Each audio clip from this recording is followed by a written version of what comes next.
Okay, what we're looking at today is the T-34-85m as compared to the T-34-85 Rudy. What we're seeing here is a base pin that's really notable at 126 compared to the 144 on the average roll of the Rudy.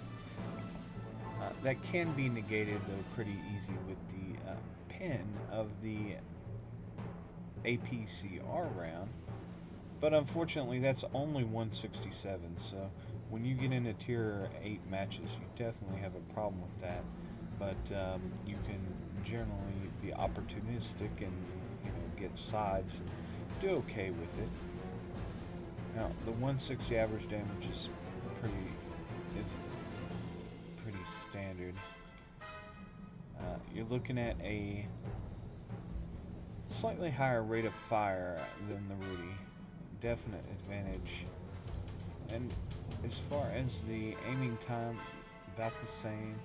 Looking at the main difference besides the gun is a 75 hull armor. Now this does make it a little bit sluggish. Okay, it doesn't show it here because the specific power is almost exactly the same, but it definitely is more sluggish, but I negate that with the rations as well as that aiming time because it does feel a lot longer than that. Now, the traverse same, you're looking at a significantly less view range than the Rudy. 387 versus 410, which is definitely a concern. I tend to run vents, GLD, and rammer as compared to the optics because the base view range is so low that I really don't haven't found that the optics boost it that much. I would rather work on the aim time.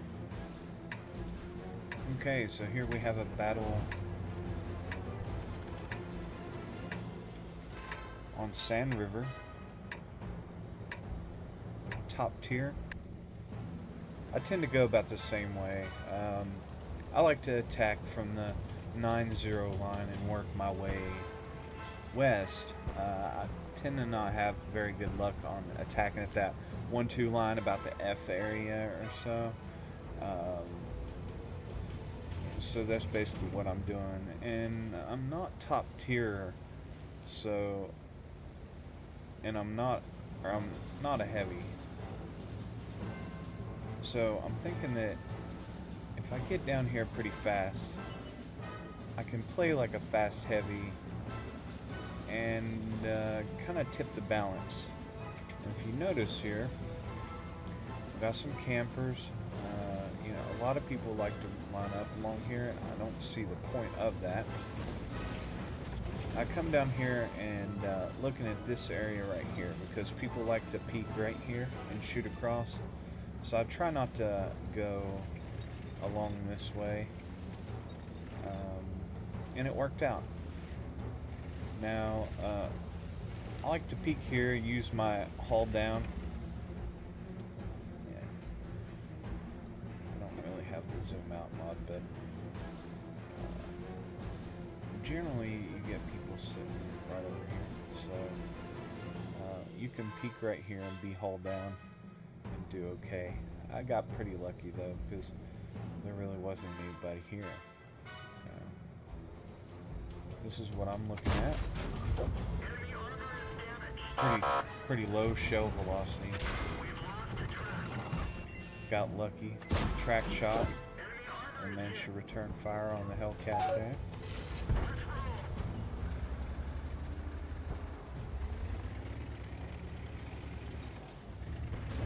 Nobody really peeked from up there, so I was guessing that nobody was there, so I figured while both of them were retreating, I should rush here.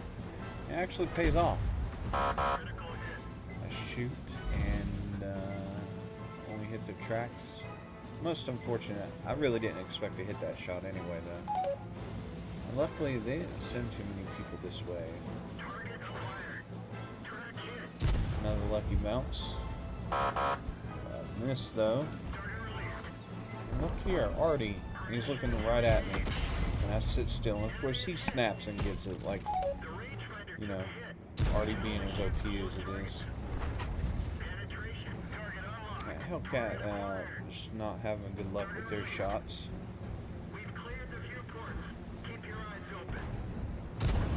Pull up and I smack him. I'm trying to learn third-person aiming. I see a lot of professionals do that.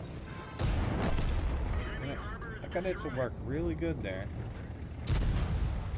You always want to shoot the ARL-44 in the turret, but I shot him in the hull twice, which is a miracle. Shoot him in the mantlet. I figure I'll shoot him one more time in the mantlet for good measure. Oh no. Shot him in the turret. Got lucky. He tracked me. There we go, right in the mantlet again. The only place that it can't pin. And then I pull off the kill. Now, I want to get up in here quick because I see down here on the map, if you look at the map, they are actually coming up right in that crease. Unlucky bounce, not very accurate. 36.36. Kill that T-25. Luckily had a side.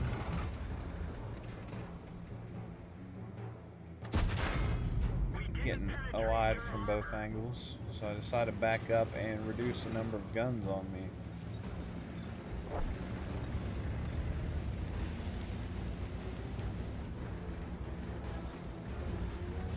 Load the skill rounds. Make sure that I put.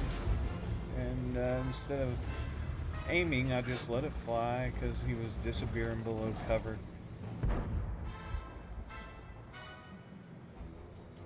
And there's shots on the Jagdpanzer.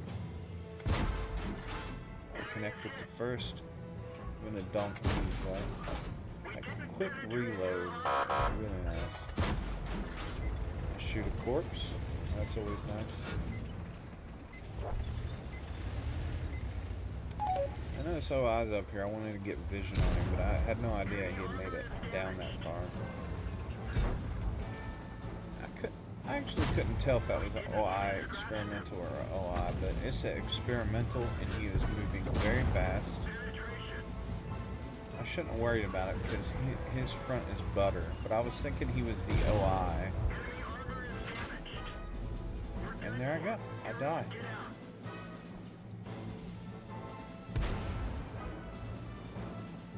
Okay, and here we are in the post game. We had a really nice game.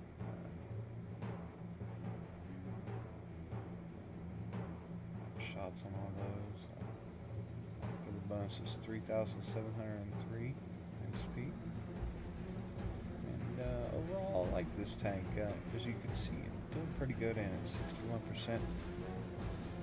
Average damage is a little bit low.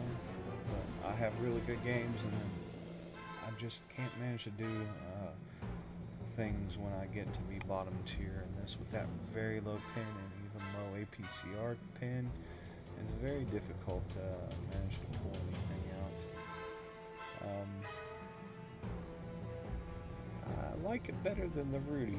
I haven't had as good of luck with the Rudy, but it does well. I look forward to more games with it. I'm glad that I purchased it, and you know, if you do get a chance to snatch it up, do it. But you know, the Rudy was only like $18 or $19 when I bought it, and this was more like 30, a little bit of gold. But I bought it before the Rudy or anything was available, so had I known that was going to be the case, I probably wouldn't have bought it. And I only bought the Rudy because it was so cheap, and I could sure use that crew in the T-62A, which I just recently researched. So,